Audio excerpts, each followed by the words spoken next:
Does that make sense? Yeah. Okay, so let's talk about the first one first. The Zois HaBracha, which is the last parsha of the Chumash. The Zois HaBracha means, and this is the blessing. The Zois HaBracha. And in it, Moses blesses the tribes of the Jewish people right before he dies. Right. Yes. I'll ask you a question. Okay. Does he bless every single tribe? No.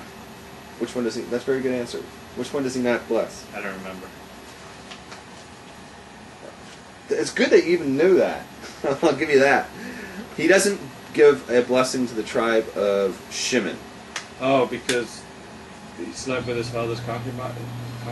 No. Because he raped, killed all the people who raped Dinah? No. Oh. Nope. What was the reason? Because the people of Shimon's tribe were guilty of worshiping the idol of the Baal Por. Oh, a Baal Por. Okay. Right. They were the ones in the desert, if you look it up, that were the ones that got seduced by... We talked about it. They got seduced by the women, and they ended up bowing down to this thing. I mean, that's how bad... and you're willing to do the same thing. You see a chick with 30 G's, you're going to drop it all. Yeah, good point. So you're the modern day Shimon. So they didn't get a blessing. Everybody else does. They all get these blessings, and so then the question is, what's the connection between Simchas Torah and this parsha? Can you think of it? I'll give you 15 seconds. Do do do do do do do do do do do do. I can't think of it. Okay, it's a tough question, but it'll make a lot of sense after I give you the answer. On Simchas Torah, there's a custom that every single Jewish male, doesn't matter what age, they can even be under 13, gets called for an aliyah, gets called to the Torah, and gets a bracha. It gets benched with, they make a bracha, they bless him at the Torah all day long. Yeah. And shuls will say, okay, here's what you're going to do. You get your thing, you go make Kiddush. Yeah. You get your thing, you go make Kiddush. And then, it's like everybody just they keep doing it all day. Keep reading the Torah and giving people leaves. Everybody gets blessed, just like every tribe got blessed in the parsha that they're reading. So that's the connection. That's good. Is that good? Yeah. You want to try Bereshis? Bereshis is a lot meatier. Yeah, that's good for the sheet. That's the beginning of Genesis. Right. Through chapter 6. Right. Okay, so it starts off, God create the heavens and the earth. We talk about in Bereshis 1, talks about the creation, the 6 days of creation followed by Shabbos. There's a lot. Just if the Torah was just that, it's a whole conversation.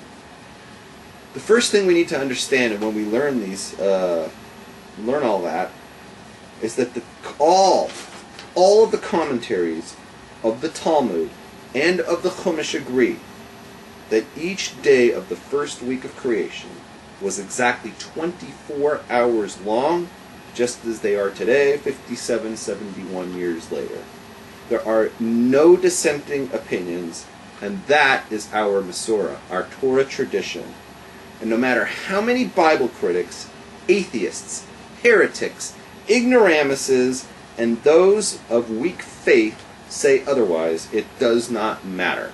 Because the Torah speaks for itself. That Judaism absolutely believes that the universe, the earth, and all of mankind, and all the animals here took 6 24-hour periods, just a little over 100 hours, and it all was created 5,770 years ago. And if you cannot believe that, and you have problems, then my advice is do not go past that part of the Chumash. Well, let me ask you a question there. How could they be 24-hour periods when the sun wasn't created until the third day? I'm glad you asked that. Want me to answer that right now? Yeah. Okay. Rashi actually explains that. Or was it the Ramban? Maybe both of them actually explain it. That, no, it's Rashi. Rashi talks about it. That there was a heavenly light that came out on day one. And it ripped through the universe and it illuminated everything. There was already a 24-hour clock everything was on a timer for 24 hours. That the idea of a day was created on the first day. In fact, it talks about this, that there was 10 things created on day one, and one of them was the concept of a day. A 24-hour period was set up by God on day one. There was light for 12 hours of it or whatever, and there was dark 12 hours. I don't know exactly if it was 12. But the light shot out and it didn't. Shot out and it didn't. On day 4, when you said it was sun was created? Day 3, I believe. Day 4, day 3. Day 3. The sun was put into motion, and the two spheres, the Earth and the sun, they're going to revolve around each other and all this. That was put into the 24-hour cycle. It's not that we have 24-hour days because the sun operates with the Earth for 24 hours. No, that's backwards. The 24-hour concept of a day is 24 hours long, and darkness followed by light was created on the first day. The sun and the Earth were created and put on this timer. This timer in the universe was already in motion.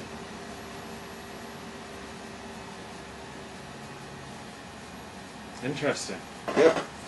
Another thing I wanted to mention was that everything was created on the first day.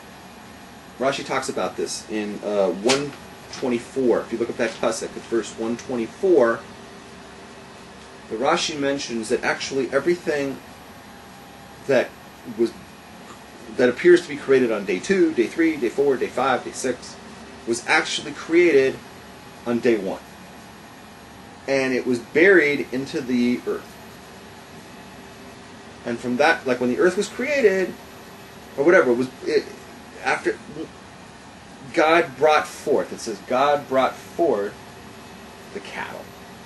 It didn't say he created cattle. He says he brought them forth. Where did he bring them from? He brought them out of the earth because the earth was already created contained things in it that were buried into the ground. People say, oh, what about dinosaurs? Don't you believe in dinosaurs?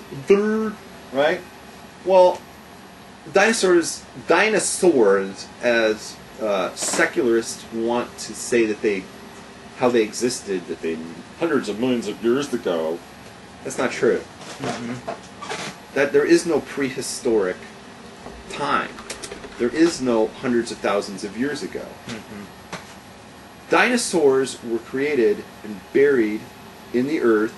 Not dinosaurs. Their bones or their fossils, if you will, just like other things were created into the earth. Not everything was pulled out of the earth that week. There are other things that are pulled out of the earth even today.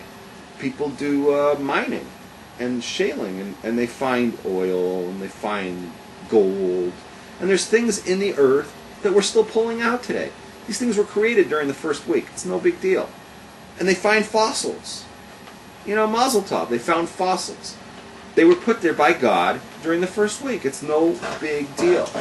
And these so-called scientists run around, they go, oh, we found something that proves that a dinosaur ran around. No, it doesn't. It doesn't prove anything. It proves that you found a fossil. That's it. And yeah, you found it because God buried it there the first week. If you want to say that that's proof that dinosaurs exist, I'll say it's proof that God put it in there the first week. I don't even want to go into it, what secularists do, what they bend the things to make it look for them. It's a religion on its own. And our next thing I want to do is talk about is Shabbos. Here's another question for you. Let's see how you're doing. It says in 6 days God created the heavens and the earth, and on the 7th day he rested. And it was Shabbos, right? Yeah. We say that during Kiddush. Okay, so there was Shabbos on the 7th day. Who keeps Shabbos at that point? Does Adam keep Shabbos? No. No one. So Shabbos is every week, but nobody keeps it. So Adam went to work on the 7th day. I don't know. So Adam drove his car, and he was good. He went to the office. Yeah. That's what he did. He logged onto the internet, and he surfed porn. Yeah. He went to Eve.com. Eve.com. Well, it was his wife. It was about all there was back then, right? what I